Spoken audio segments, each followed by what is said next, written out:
சிறகடிக்க ஆசை சீரியல் இன்னைக்கான எபிசோடில் ரோகிணியை வந்து கையெழுத்து போட்டுட்டு அந்த அமௌண்ட்டை வாங்கிட்டு போக சொல்லுவாங்க நம்ம வக்கீல். அப்போ அண்ணாமலை சொல்வார், அந்த 2 மருமகளையும் நான் எப்படி பார்த்தனோ அதே மாதிரி தான் உன்னையும் பார்த்தேன், ஆனால் நீ தான் போய் சொல்லி உன் வாழ்க்கையை கெடுத்துட்ட அப்படின்னு சொல்லிட்டு. ரவி ஸ்ருதியுமே சொல்லுவாங்க, இனிமேல் உங்களுக்கு அமைய போகிற வாழ்க்கை கங்க்ராஸ் அப்படின்னு சொல்லிட்டு. நம்ம மீனா சொல்லுவாங்க, உனக்கு பையன் இருக்கான், அவனுக்காகையா நீ ஒழுங்காக வாழைப்பாரு அப்படின்ட்டு. அதுக்கப்புறம் சைன் போடலான்னு போகும்போது ரோஹிணி வந்து மயங்கி கீழே விழுந்துருவாங்க. நம்ம வித்யா மீனா 2 பேருமே தாங்கி பிடிப்பாங்க. ஸ்ருதி தண்ணி எடுத்துகிட்டு ஓடி வருவாங்க. முகத்தில் தெளித்தா எந்திரிக்கவே மாட்டாங்க. மனோஜ் விஜய் 2 பேருமே ஷாக் ஆகியே நிற்பாங்க. சரி டாக்டர் வர சொல்லி பார்க்கலாம் அப்படின்னு சொல்லிட்டு டாக்டர் வந்து செக் பண்ணி பார்த்துட்டு இவங்க ப்ரெக்னெண்ட்டாக இருக்காங்க அப்படிங்கிற மாதிரி சொல்லிடுறாங்க. விஜயாவால் நம்பவே முடியலை. உண்மையாலுமா அப்படின்னு சொல்லி கேட்டால், ஆமாம் நான் தான் செக் பண்ணி பார்த்துட்டு சொன்னேன்ல, இதுக்கு மேலே என்ன பண்ணணும் அப்படின்னு சொல்லி. வீட்டில் இருக்க எல்லாருமே பயங்கர ஷாக்கில் இருக்காங்க. மனோஜ் கூட திருத்திருன்னு தான் முழிச்சிட்ருக்காரு.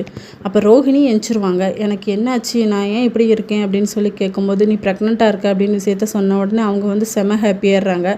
டாக்டர் கிளம்பி போனதுக்கப்புறமா விஜயா வந்து அந்த டைவர்ஸ் பேப்பரில் சைன் பண்ணிவிட்டு போடி அப்படின்னு சொல்லும்போது, அதெல்லாம் முடியாது ஆண்டி, அதை நான் முதல்ல சொன்னேன் சைன் பண்ணி தருவேன்ட்டு, ஆனால் இப்போ நான் ப்ரெக்னெண்ட்டாக இருக்கேன், நான் சைன் பண்ணி தரமாட்டேன் அப்படிங்கிற மாதிரி சொல்லிடுறாங்க. இதோட இன்றைக்கான எபிசோட் முடியுது.